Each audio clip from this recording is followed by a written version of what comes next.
കൊല്ലം Mynagappally ആനൂർക്കാവിലെ scooter യാത്രക്കാരിയെ കാര് കയറ്റിയിറക്കി കൊലപ്പെടുത്തിയ സംഭവത്തിലെ ഒന്നാം പ്രതി അജ്മലിനെതിരെ കൂട്ടുപ്രതി ഡോക്ടർ ശ്രീകുട്ടിയുടെ മൊഴി. സ്കൂട്ടർ യാത്രക്കാരിയുടെ ശരീരത്തിലൂടെ കാര് കയറ്റിയിറക്കാൻ താൻ ആവശ്യപ്പെട്ടിട്ടില്ലെന്നും അജ്മൽ നിർബന്ധിച്ച് മദ്യം കഴിപ്പിച്ചതാണെന്നുമാണ് ശ്രീകുട്ടി പോലീസിന്റെ ചോദ്യം ചെയ്യലിൽ പറഞ്ഞത്. തന്റെ സ്വർണ്ണാഭരണങ്ങളും പണവും അജ്മൽ കൈക്കലാക്കിയെന്നും ശ്രീകുട്ടി മൊഴി നൽകിയിട്ടുണ്ട്. സ്കൂട്ടറിൽ ഇടിച്ചതിനു ശേഷം യാത്രക്കാരി കാറിനടിയിൽ കുടുങ്ങിയതായി തനിക്ക് അറിയില്ലായിരുന്നു. കാര് മുന്നോട്ടെടുക്കാനും അജ്മലിനോട് ആവശ്യപ്പെട്ടിട്ടില്ല. താന് കാര് മുന്നോട്ടെടുക്കാൻ ആവശ്യപ്പെട്ടു എന്നത് അജ്മലിന് രക്ഷപ്പെടാനുള്ള തന്ത്രമാണ്. 6 മാസത്തിനിടെ തന്റെ സ്വർണ്ണാഭരണങ്ങളും 20 ലക്ഷത്തോളം രൂപയും അജ്മൽ കൈക്കലാക്കിയിരുന്നു. ഇത് തിരികെ വാങ്ങാനായാണ് അജ്മലിനൊപ്പം നിന്നത്. ഇതിനിടെ ഇയാള് പലതവണ നിർബന്ധിച്ച് ലഹരി നൽകി. ലഹരി ഉപയോഗിക്കാന് പ്രേരിപ്പിച്ചു. അപകടത്തിൽ തന്റെ ഭാഗത്തുനിന്ന് ഒരു കുറ്റവും സംഭവിച്ചിട്ടില്ല. സംഭവ ദിവസം സുഹൃത്തിന്റെ വീട്ടിൽ വെച്ച് അജ്മൽ നിർബന്ധിച്ച് മദ്യം കഴിപ്പിച്ചെന്നും ശ്രീകുട്ടി പോലീസിനോട് പറഞ്ഞു.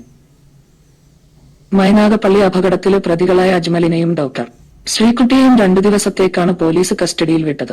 തുടർന്ന് പോലീസ് പ്രതികളെ കസ്റ്റഡിയിൽ വാങ്ങി വിശദമായി ചോദ്യം ചെയ്യുകയായിരുന്നു. ശാസ്താംകോട്ട DYSP-യുടെ നേതൃത്വത്തിൽ ശനിയാഴ്ചയും ഇരുവരെയും ചോദ്യം ചെയ്യും. കഴിഞ്ഞ ദിവസം ആനൂർക്കാവിലെ അപകടസ്ഥലത്ത് തെളിവെടുപ്പിന് കൊണ്ടുപോയെങ്കിലും ജനരോഷം കാരണം പ്രതികളെ പോലീസ് വാഹനത്തിൽ നിന്ന് പുറത്തിറക്കാൻ പോലും കഴിഞ്ഞില്ല. അതിനിടെ ഇരുവരും താമസിച്ച് കരുനാഗപ്പള്ളിയിലെ ഹോട്ടൽ മുറിയിലും ചില വീടുകളിലും തെളിവെടുപ്പ് നടത്തി. ഹോട്ടൽ മുറിയിലെ തെളിവെടുപ്പിലും മദ്യക്കുപ്പികളും രാസലഹരി ഉപയോഗിക്കുന്ന പ്രത്യേക ട്യൂബും പോലീസ് കണ്ടെടുത്തിരുന്നു.